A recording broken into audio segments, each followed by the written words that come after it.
सिंधी सकाफ़ती ॾियारो हिन bright model school लाड़कानी जे तरफ़ों मुनक़िद थियो आहे। हिन क़िस्म जा प्रोग्राम थियणु खपनि। सिंध जी अॼु जी न पर हज़ारनि सालनि जी हिकिड़ी शानदार तारीख़ आहे ऐं अहिड़ा प्रोग्राम करे असांजे ईंदड़ नसुल असांजे नियाणियुनि सभिनी ताईं हिकिड़ो जेको तारीख़ी हिकिड़ो वरसो आहे सिंध जो ऐं उहो पहुचाइणु खपे। ऐं मां सम्झां थो जीअं ही तालीमी इदारा आहिनि इन्हनि जे थ्रू असां हिन मुआशिरे खे संवारे सघूं।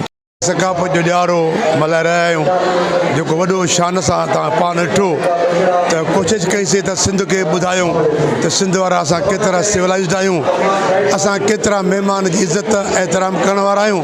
असां 5000 साल पुराणा आहियूं ऐं असांजी ॿोली 5000 साल पुराणी आहे। ऐं उन खां पोइ अॼु असां पाण में हिकु थी सिंधी टोपी अजरक पाए हिक ॿिए खे असां हथ हथ में मिलाए दुनिया खे मैसेज था ॾियूं त असां सिंधी असां सभु हिकु आहियूं।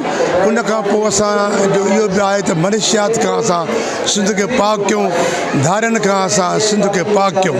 उन वाले सां असां पंहिंजे ॿारनि खे इहे मैसेज ॾियूं था त जंहिं क़ौम वटि मनुष्यात आहे उहा क़ौम कॾहिं तरक़ी न कंदी।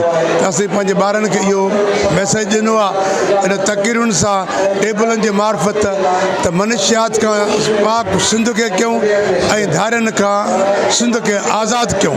जॾहिं हिन ॿिन्ही शयुनि खां असां आज़ादी वठंदासीं त यकीनन सिंधी क़ौम इंशाअल्लाह तरक़ी कंदी ऐं असांजो वस्ती वाहन घर घर बचो ॿार न्याणी इंशाअल्लाह असां झुमरियूं हणंदासीं, असां कामयाबु हूंदासीं।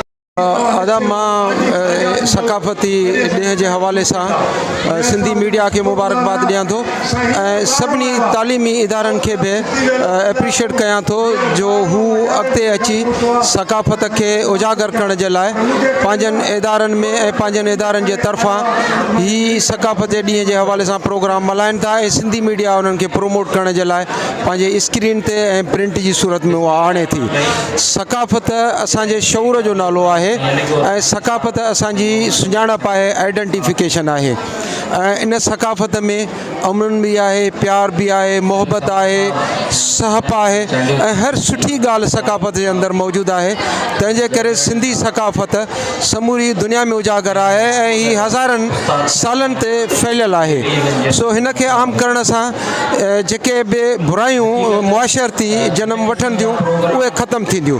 सकाफ़त आम करणु माना इल्मु आम करणु। सो इल्मु ऐं सकाफ़त आम करे असां औरतुनि खे आज़ादु बि करे सघूं था, असां मंशियात जे लानत खे ख़तमु बि करे सघूं था ऐं शऊर खे बि आम करे सघूं था ऐं सिंध जी तरक़ीअ जे लाइ कमु बि करे सघूं था।